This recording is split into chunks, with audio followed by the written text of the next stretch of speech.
هاي أقدرتا سو دوادا muuqaalkeen maanta wuxuu ku bilaabanayaa gabar aad u qurux badan oo la dhaho Isabella waa gabar aad u naxariis badan waxayna subax kasta siisaa dadka deriska ah doonaad iyo caruurta yar Isabella waxay magaalada London ku dhex leedahay salon lagu qurxiyo dadka waxayna professional ku tahay timo jarista Isabella iyadoo ka soo tagtay shaqada ayay waxay arkaysaa salonkeedii oo ka kacay dab isla markii Isabella salonka ay tagaysaa waxayna dambinaysaa Isabella salonkii markii dambisay salonka Isabella asxaabteeda iyo iyadaba aad u farxayaan laakiin isla markii waxa imaanaya ninka iska laha guriga wuxuuna ku leeyahay waxaan rabaa lacagteeda sababtoo wuxuu leeyahay si kase ayaad dabkan uu qarxay meesha wuxuuna ka dhashtay korontada laakiin Isabella ayaa siinayso lacagtiisa dhanka kale hoteelada qaaliga ee London waxa ku sugan wiil oo dhalay boqor oo ka soo jeedo dalka Latvania wiilkan ayaa magaciisa waxa la Thomas wuxuuna London u yimiday inuu waqti ku qaato oona ku baashaalo London Walter waa shaqaalihiisa qaaska ah waana securitygiisa qaaska ah Walter wuxuu u sheegayaa Thomas inuu u baahan yahay timo jar laakiin isla markii Walter wuxuu Google ka gelinayaa timo jaraha ugu dhow isla markii waxa uu soo baxayso Isabella salonkeeda wuxuu isla hadlayaan Walter Isabella wuxuuna u sheegayaa inuu sii doono lacag 500 ah isla markii waxa soo dhaqaaqayso Isabella waxayna u imaanaysaa hotelkii ay deganaayeen Thomas markuu ugu horeyso oo argo Isabella oo keli doona Isabella iyada markuu ugu horeysay aragtay Thomas waxayna ka doontaa mid iyada jeclaatay Thomas sheekada intaas kuma sii ekaanine Thomas wuxuu tagayaa qolkiisa qaaska oo rabo in timaha loogu jaro Isabella ayaa waxay soo qaadanaysaa marada yar ee timaha la iska xijiyo Thomas waa markii ugu horeysay oo timo u jirto dumar qaf ah timo jarka u bilaabin waxa uu soo galayso gabartii waiterkeeda gabartan oo waday shaah iyo waxyaabo kale laakiin gabartan ayaa ku fayso wayna dhacaysaa laakiin isla markii waxa caawimaagaysa Isabella si naxariis daraya ayaa waxa uu hadlaa ilaaliyaha qaaska Thomas Walter wuuna canaananayaa gabartii laakiin waxa ka xanaaqayso meeshaas Isabellana waxay iska tagaysaa meesha waxayna ku leedahay miistaashin wax timo loo jaro dhamaantiin waxayna ku laabanaysaa salonkeeda waxayna shaqaalaheeda u sheegi doontaa in dadkaas ay yihiin dad xun ee ka soo tagtay isla markii waxa soo gaaraya oo kasoo doobaxaya Thomas wuxuuna u sheegayaa inay karaali noqoto wuxuu sameeyeen ee ahayd wax qaldan waxayna isla markii ka aqbalaysaa wuxuuna siinayaa lacagtii marka ku heshiiyeen lacag ka badan isla markiina wuxuu leeyahay ma ii jar kartaa timaha isla markiina way ka aqbalaysaa waxayna u bilaabaysaa timo jarkeedii Isabella marka timaha u dhameeyso wuxuu ka codsanayaa Princess Thomas in ay israacaan wayna israacayaan kabacdi waxay ka codsanaysaa in isla lugeeyaan isla markii waxay bilaabayaan in isla lugeeyaan markii uu soo dhawaato salonkeeda ee u soo noqdeen xaafada waxay ka codsanaysaa wax yar inay cararaan isla markii waxay labadooda gali doonaan orad labadooda waxay noqdeen laba qof oo isku dhow isla markii oo isfahmaan wuxuu u sheegayaa inuu waqtiga la qaatay ahaa waqti cajiib ah ayna is arki doonaan mar dambo waxayna isku maxsalaameynayaan meeshaas maalintii ku xigtay Thomas wuxuu aasanayaa xaafada Lawrence waa gabar ee xiriir ka dhaxeeyo Thomas iyo asiga Lawrence ayaa waxay ka dhalatay reer maalqabeen ah Lawrence hooyadeeda la rabtaa inuu guursado Thomas sababtoo ah wuxuu ka soo jeedaa family boqortooyo ah asigana waa wiilka dhaxalka sugaya boqortooyada Thomas sidoo kale asigana familkiisu waxay rabaan inuu guursado gabartan maalqabeenka ah la markii oo u tagiyo xaafadeeda Lawrence hooyadeed waxay ku leedahay waa inay isku diyaarisiin guur isla markii Lawrence hooyadeeda waxay leedahay waxa u baahanahay salon aad u fiican oo make up ka u mariyo gabarteeda Walter oo ah ilaaliyaha qaaska ama waardiyihiisa Thomas ayaa wuxuu soo bandhigay kaarka Isabella isla markii waxa loo dirayaa Walter ayaa wuxuu u tagay Isabella iyo salonkeeda wuxuuna u geenayaa warqadii casuumaadda ee ka timid Lawrence hooyadeeda isla markii wuxuu u sheegayaa in laga rabo inay make up u mariyaan Thomas gabartu aroos rabo isla markii way ku farxayaan wuxuuna u sheegayaa inay qaadan doonaan lacag gaarayso $500,000 Isabella iyo tiimkeeda oo aad u faraxsan ayaa isla markii waxay isku diyaarinayaan fasax inay aastaan meesha aroos ka dhacayo oo ah Latvania isla markii Isabella asxaabteedu waxay soo gaarayaan dalkan yar ee Latvania isla markii soo gaaraan Isabella waxa loo diyaariyay qol qaas ah waxaana tusaya Walter wuxuuna u sheegayaa qolkan qaaska inuu u diyaariyo Thomas iyada waana qol aad u cajiib ah oo aad u qurux badan subaxii ku xigay gabar shaqaale ayaa waxay ku amrayso Isabella iyo asxaabteeda in la soo faray iyada inay make up ka mari yaqaanaan ee laga tijaabiyo waxa laga tijaabinayaa make up ka ee ka mari yaqaanaan waxaana loo soo dirayaa shaqaalaha meesha jooga inay make up u mariyaan Isabella asxaabteeda aad bay ugu farxaan sababtoo ah waa shaqadooda waxayna u marinayaan make up aad ay ugu cajabaan eekan waxayna ku guuleysteen imtixaankii laga qaadi lahaa Isabella waxay u soo baxaysaa banaanka waxayna daawanaysaa Latvania quruxdeeda isla markay soo baxdo waxyada quruxda badan iyo magaalada quruxda iyo daawanaysa ayay waxay arkaysaa xaafad yar oo ku taalo halkaan xaafadan oo ah xaafadii jaban waxaana ku nool dad aad faqiirin u ah ka duwan dadka boqortooyada Latvania maalintii ku xigtay sida shaqadeeda Isabella iyadoo doonaadkii qaybinayso ayaa waxa soo marayo Thomas iyo Lawrence oo isla socdo waxayna ku leedahay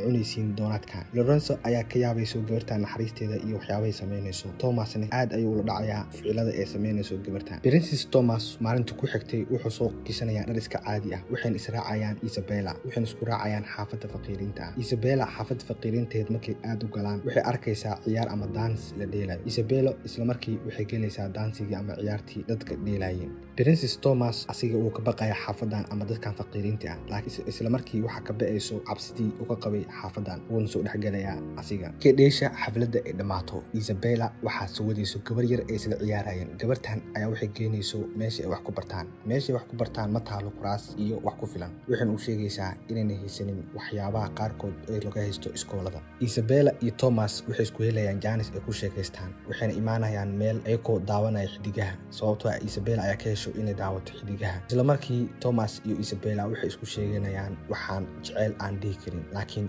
u eg jecel. Isabella iyo Thomas waxay isku sheeganayaan taariikhdooda qof kasta oo soo maray, waxayna naqanayaan laba qof aad close isku ah. Thomasna wuxuu u soo dhawaanayaa Isabella wuxuu soo dhawaanaysaa Thomas. subaxdii ku xigtay iyadoo la quraacanayo ama la joogo miiska quraacda, Thomas aabiis wuxuu u sheegayaa inuu sameeyo wax qalad oo tagay xaafadda faqiiriinta, naftiisana uu geliyay riski. wuxuu u sheegayaa joornaalada iyo meel kasta in lagu soo qoray inuu soo booqdo asiga xaafadda faqiiriinta. Thomasna wuxuu u sheegayaa aabiis inuu isku diyaariyo aroos oo yahay aroos oo iska dhaafo wareeg iyo meelahaas oo aasaasanayo. subaxdii ku xigtay Isabella waxay bilaabaysaa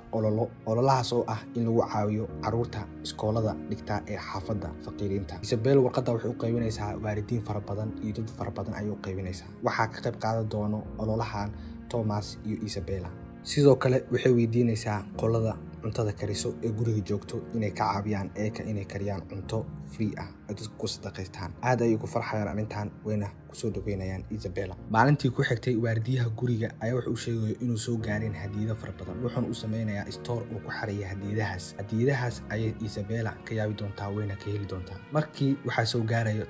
Thomas ayaa ka yaabayo Isabella barnaamijka samaysay ee ku caawinaysa caruurta aadka u yar. isla markii Thomas iyo Isabella ayaa qaadayaan hadiyadihii iyo cuntadii ee kariyeen, waxayna u geynayaan mar kale xaafadda faqiiriinta ayagoo ku gireysanayo gaari. isla markii intayna bixin ayagoo rabaa inay baxaan ayaa waxa kor ka arkayso Lorenzo hooyadeeda, gabartuu guursa rabay Thomas hooyadeeda. isla markii way ka shakinaysaa wayna ka daba baxaysaa, waxayna ka daba qaadanaysaa camero. ayagoo magaaladii tageen oo ka qaybinaya hadiyadihii la soo siiyay dadka u keeneen. isla markii waxay arkaysaa ayagoo isku soo dhawaanaya Thomas iyo Isabella ayaa waxay ka qaadaysaa sawiradaas ayaa isla markii wuxuu qaybinaysaa dadka joornaalada ee dalkan Levania. maalintii ku xigtay Thomas aabihiisa oo ah boqorka magaaladan ayaa waxa gaaraya joornaal. aad ayuu ugu yaabayaa wuuna ka farajacaya. isla markii waxaa soo gaaraya Lorenzo familkeeda iyo Lorenzo hooyadeeda, wuxuuna u sheegayaa inay aqbali karin anshaxumadan. isla markii Thomas aabihiis uu xanaaqayaa, arrintana wuu ka yaabayaa. sidoo kale joornaalka wuxuu soo gaarayaa Thomas, wuxuuna arkayaa waxyaabaha lagu soo qoray aflagaadada joornaalka. isla markii Thomas joornaalka ayuu qaadanayaa, wuxuuna weydiinayaa gabdhihii asxaabta la ahayd Isabella, wuxuuna leeyahay yaa ka dambeeyay sheekada. ayaka ay ku jawaabin ayuu isla markii Thomas wuxuu sii wadanayaa orodkiisa.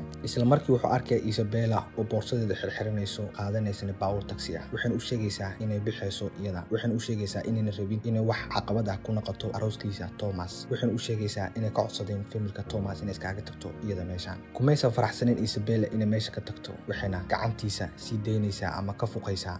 Thomas asigana ma doonayn inay ka tagto Isabella. sidoo kale Walter ayaa wuxuu ka arkaya daaqada asigoo aad u murugaysan. Isabella markay baxdo Thomas waxaa ku dhici doono jacayl, isla markiina wuxuu u tagi doonaa Thomas aabihiis, wuxuuna u sheegi doonaa boqorka inuu asiga rabin guurkan, wuxuuna u sheegi doonaa inuuna guurkan dhammaantiis oo kansalay. laakiin Thomas aabihiis ayaa wuxuu u sheegay inuu dhaqaalihiisa dhan oo burburiyay, sharaftiisana oo ku ciyaara asiga, wuxuuna u sheegayaa in oo arooska inuu kansalaado u baahan yahay inuu ka soo dhaadhiciyo familka Lorenzo. maalintii ku xigtay waxaa la gaaray maalintii arooska, waxaa taajka soo xirtay Lorenzo, Thomasna wuxuu asigna soo xirtay dharka arooska. isla markii Thomas waxaa soo gaari doono Walter oo ah qofka u dhow asiga markastoo la socdana asiga, wuxuuna u sheegayaa Walter inuu yahay la taliyihiisa qaaska, wuxuuna ka codsanayaa inuu la taliyo asiga Walter, wuxuuna u sheegayaa mar walba asiga inuu wuxuu ku faraxsan yahay oo sameeyo. hadduu ku faraxsan yahay Isabella inuu Isabella u guursado, wuxuuna u sheegayaa nolosha inay tahay farxad oo farxadda kaliya oo ka shaqeeyo Thomas. Walter wuxuu ku leeyahay Thomas, waxaan kala hadlayaa daacadda, adiga waxa kugu dhacay jacayl, waxaana jecel u qabtaa Isabella, waxaana laga dareemayaa Isabella jacaylka u qabtid. wuxuuna u sheegayaa inaan weligiis arkin noloshiisa asiga Thomas oo sidan u faraxsan oo ku faraxsan nolosha Isabella markuu la joogo. isla markii Thomas wuxuu qaadanayaa la talintii uu soo jeediyay Walter. Thomas oo cabsi ka muuqato ayaa wuxuu soo hor istaagayo